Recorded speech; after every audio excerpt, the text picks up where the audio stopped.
7वीं पढ़ती मैंने उठा ली, मैं पैसे नहीं भर सकती, फीसें मैं नहीं दे सकती। अगर मैंने 4 माह की फीसें देनी थी, मैंने इसे स्कूल से उठा लिया। मैंने कहा मैं दे सकती नहीं हूँ, मैं आपको इसको खाना पीना खिलाऊं कि मैं किराया मकान का दूँ, किधर किधर जाऊँ। मैं कली औरत कमाती, मेरे सिर पे बंदा भी नहीं है कमाने वाला, मैं खुद अकेली कमाती हूँ।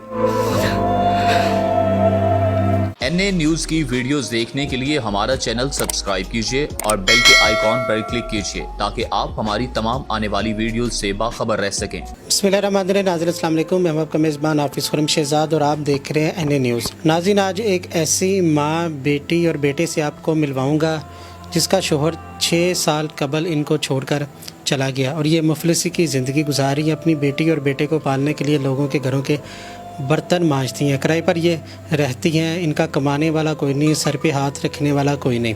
आइए इनसे जानते हैं कि इनका हस्बैंड इन्हें छोड़कर क्यों गया, अब वो क्या काम करता है, किसके पास गया है, क्यों गया, ये सारी वजह इनसे जानते हैं। क्या नाम है आपका? मेरा रबीना। अच्छा रबीना, आप कितने साल पहले आपकी शादी? मेरी शादी को 17 साल हो गए हैं, तो अब 6 साल हो गया मुझे, मेरा मियाँ छोड़ के चला गया। काम क्या करता है? वो दर्जी है, कपड़े सीता है। तो आपको 6 साल पहले छोड़ के चला गया, क्यों छोड़ के गया? जी उसने शादी कर ली थी, हमने छोड़ दिया, हमने फिर छोड़ दिया। अच्छी क्या करे, फिर इसने शादी जो कर दी तो हम, मेरे बच्चे नहीं थे। शादी आपको बता के की कि खुफिया की? उसने बगैर की है। मैंने 3 हफ्ते हो गए थे अपनी अम्मी के घर आई थी, तो वो किसी ने मुझे बताया आपके अम्मी ने शादी कर ली है, मुझे तो बताया भी नहीं था। तो आपका वो रिश्तेदार था कि गैरों में शादी? खाला का बेटा था। खाला का बेटा? खाला का बेटा था। खाला से बात हुई, खालू से बात हुई, रिश्तेदारों से बात हुई? मैं खाला भी अब फौत हो गई, उसने शादी की थी अपने बेटे की, कि मेरा देवर फौत हो गया था, वो नशई था, तो उसने शादी कर ली उसके साथ। मेरा मियाँ बड़ा था सबसे। आपका रिश्तेदार था, खाला का बेटा था, और जिससे अब उसने दूसरी शादी की है वो कौन था? वो भी मेरी खाला सी ना, उसके चाचे की पोतरी थी, वो उससे साथ शादी कर ली उसने। उस लड़की जिससे शादी की उसके भी बच्चे हैं? हाँ, पहले 3 बच्चे थे, 2 बेटे 1 बेटी थी, इसमें भी 1 बेटा 2 बेटियां थी, तो वो मेरे तो 2 बच्चे ही हैं। पहली मैं ही हूँ उसकी। आपके शोहर का पहले भी उसके साथ कोई मिलन जुलन था, आपको पता था? मुझे नहीं पता था, मैंने देखा नहीं, तो मैं क्यों बात करूँ ऐसी। अब आपसे वो 6 साल से बिल्कुल कता तल्लक है, बिल्कुल नहीं मिला, बच्चों का खर्चा भी नहीं देता, मिलने भी नहीं आता? नहीं, मिलने भी नहीं बच्चों को आता, ना दिन त्योहार आते हैं ना वैसे आते हैं। अच्छा, जब आपको पता चला इसने शादी कर लिया तो क्या रिएक्शन था, आपने पता करवाया? फिर पता करवाया था, तो फिर मैंने छोड़ दिया, पर मैंने उसके पास रही नहीं थी। फिर मैं किराए का मकान ले लिया, तो बच्चों को लेकर उधर चली गई। कहता था मेरे साथ रहो? वो कहता था, मैंने कहा मैंने नहीं रहना, मेरे 2 बच्चे हैं, मैं तेरियाँ मामा नहीं समझती हैं, वो बुरी हरकतें लगा लेती हैं, वो वाक़या सुनते नहीं, जियो में क्या क्या वाक़या होता है, तो इसलिए मैंने उसके साथ रही नहीं। वो कहता था रहो मेरे साथ? एक दफ़ा कहा था, जैसे नई नई शादी उसने की थी, तो मैंने कहा नहीं, मैंने नहीं रहना, आपने मेरे पूछो बगैर शादी कर ली, मैंने आपके पास रहना ही नहीं। अब 6 साल पहले वो छोड़ के चला गया, तो उससे बात हो ही नहीं है। बात नहीं हुई, तो बच्चों का खर्चा कौन उठाता है, कौन चला रहा है, इन बच्चों को कौन पढ़ा रहा है? मैं खुद चलाती हूँ बच्चों की, इसलिए मैंने 7वीं पढ़ती मैंने उठा ली, मैं पैसे नहीं भर सकती, फीसें मैं नहीं दे। अगर मैंने 4 माह की फीसें देनी थी, मैंने इसे स्कूल से उठा लिया। मैंने कहा मैं दे सकती नहीं हूँ, मैं आपको इसको खाना पीना खिलाऊँ कि मैं किराया मकान का दूँ, किधर किधर जाऊँ। मैं कली औरत कमाती, मेरे सिर पे बंदा भी नहीं है कमाने वाला, मैं खुद अकेली कमाती हूँ। बच्चा छोटा है, कितनी उम्र है? वो 8वें साल 8 साल का बेटा मेरा, असलो छोटा भी नहीं, 8 साल का है। अपने बच्चों को भी वो कभी मिलने नहीं आए? बच्चों को कभी उसने बुलाया ना, दिन त्योहार कभी बुलाता है ना, कभी वैसे बुलाया, कभी तो बच्चे भी नहीं बुलाते फिर। अच्छा, आपका रिश्तेदार था, रिश्तेदारों में आप जाती हैं तो कभी मुलाकात होती है बच्चों की उसके साथ? बच्चे ही नहीं जाते मेरे। मैं भाई के घर आई, मेरे भाई ने भी मुझे निकाल दिया, तो उन्होंने कहा आप जाओ, तो मेरा भाई ने क्यों निकाला? जी, आपके भाई ने? तो मैं बच्चों का बोझ नहीं उठा दूँ, मैं आप अकेली का बोझ उठाऊँ कि मैं बच्चों का भी साथ साथ उठाऊँ। आजकल महंगाइयाँ इतनी है, कोई पूछ सकता ही नहीं है। काम करने जो तो वो कहते कोरोना, एक घर का काम करती हूँ फिर छोड़ देते हैं, कहते अब जो हमने नहीं कराना। तो जाती हूँ तो 9-10 बजे मैं आती हूँ रात को, जब बच्चों को छोड़ के जाती हूँ। जब बेटी को तो मैं साथ ले जाती हूँ, बेटा घर में रहता है। किराए पे रहती हैं? हाँ जी, 5,000 किराया देती हूँ मैं। कितने घरों में काम करती हैं? 3 घरों का पहले करती थी, तो अब जब का कोरोना हो गया ना, अब 2 घर है मेरे पास।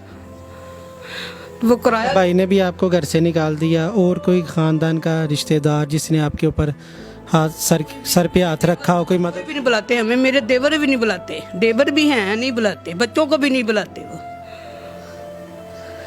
बेटा क्या नाम है? मेरा नाम सिद्रा। किस क्लास में? मैं 7 में अब छोड़ दिया। पढ़ना चाहती हैं आगे, दिल करता है पढ़ने? जी पढ़ने का दिल करता है। अब अगर कोई स्कूल जाए तो मैं भी कहती हूँ मम्मा वो देखो स्कूल जा रहा है, मैंने भी जाना है। मम्मा कहती मैं तुम लोगों का खर्चा उठाऊँ कि तुम्हें फीसें डालूँ। मैंने कहा मम्मा अच्छा ठीक है, अब नहीं, अब मैं नाम लूँगी स्कूल का। मेरी मम्मा के साथ काम करने जाती हैं? जी मेरी मम्मा झाड़ू लगाती है और मैं पीछे पीछे तपड़ी लगाती हूँ। और मेरी मम्मा कहती है ऐसे ही करके कमा के खिलाऊँगी, तो फिर अगर कुछ ना भी मिले तो मेरी मम्मा कहती हैं चलो कुछ नहीं है तो कोई घर उधर जहाँ पे काम करते हैं वो कुछ दे देते हैं, अगर वो खा लेते हैं, अगर ना दें तो फिर हम पानी पी कर सो जाते हैं। छोटा भाई जाता है कि उसने भी छोड़ दिया? उसने भी छोड़ दिया। वो भी घर में अगर मैं रहूँ तो रहता है, फिर घर में अकेला रहता है, या कि कोई मालिक मकान हो उनके पास छोड़ देते हैं। आपको स्कूल दाखिल करवाएं तो आप पढ़ेंगे? जी इंशाल्लाह मैं पूरा पढ़ूंगी जी, मेरी ख्वाहिश है कि मैं पढ़ूं। अच्छा, क्या अपील क्या करना चाहेंगे? भाई जब जो सोच सकती फिर के साथ सारा तो मेरे बने हुए हैं ना। कि आपके बच्चों को स्कूल पढ़ाने की हामी बढ़ ले तो आपको मंजूर है? बढ़ाऊंगी इंशाल्लाह तरह बढ़ाऊंगी। फिर कोई हो तो फिर ही पढ़ाऊंगी ना, जो ना हो तो फीसें कहाँ से लेके आऊँगी? 4 माह की फीसें देनी थी तो मैंने छुड़ा दिया। मैंने कहा मेरे पास नहीं है, 5 माह का मैंने किराया देना है। तो मेरे वो मालिक मकान बहुत चंगा, वो कहता बीबी चलो आपके पास आएंगे तो आप दे देना। उसने तो मुझे बताया जे आपको रास्ता जो लोग जाते हैं जियो पे आप भी चले जाओ, आपका भी कोई सहारा बन जाएगा, तो आपको भी कोई पैसा पूस आएगा। तो के हस्बैंड ने आपको अभी तक तलाक नहीं दी तो आपने तलाक ली भी नहीं, तो खर्चा तो उससे लें, बच्चों को क्यों नहीं पालता? कोई घर वाले किसी बड़े ने बात नहीं की किसी ने उसके साथ? करता ही नहीं, क्या करूँ फिर मैं? मालूम मकान ने एक दफ़ा बोला था बीबी मैं आपके पास वो हाई कोर्ट में लेके चलूँ। मैंने कहा मैंने काम नहीं करना। उसको नहीं शर्म आती कि मैं बच्चों को देना है कि नहीं देना। तो हाई कोर्ट को ज़्यादा दूर जाना चाहिए। मैं उसकी बात ही नहीं, बच्चे करते ही नहीं है बाप के मरे है बाप, ये नहीं बात करते। ये बाप वो जिंदा होते हुए भी बच्चों के लिए वो मर गया, बच्चे समझते हमारा बाप नहीं। यही समझते हैं जो हमें बुलाता नहीं बाप, तो वो मरने वाला हिसाब होता है। दूसरी बीवी के पास रहता, इसको कभी बुलाया भी नहीं बच्चों को।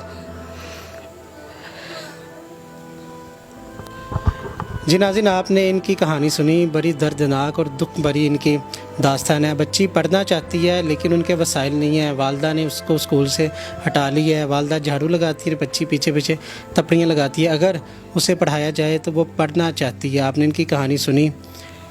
हर दफ़ा की तरह इस दफ़ा भी मुखय्यर हज़रात से अपील करूँगा कि खुदारा आगे बढ़े, इनकी भी मदद कीजिए जिस तरह आप दूसरे लोगों की भी करते हैं। और जो NGOs वगैरह हैं उनसे अपील करना चाहूँगा कि इस बच्ची का ख़र्चा उठाएं, इस बच्ची को पढ़ाएं। ये पढ़ना चाहती है, ये हमारा कौमी असासा है। अगर आज हम इन बच्चों के सर पे हाथ नहीं रखेंगे तो कौन रखेगा? इसी के साथ अपने मेज़बान हाफिज़ खुर्रम शहज़ाद को दीजिएगा इजाज़त। अल्लाह ने के बान।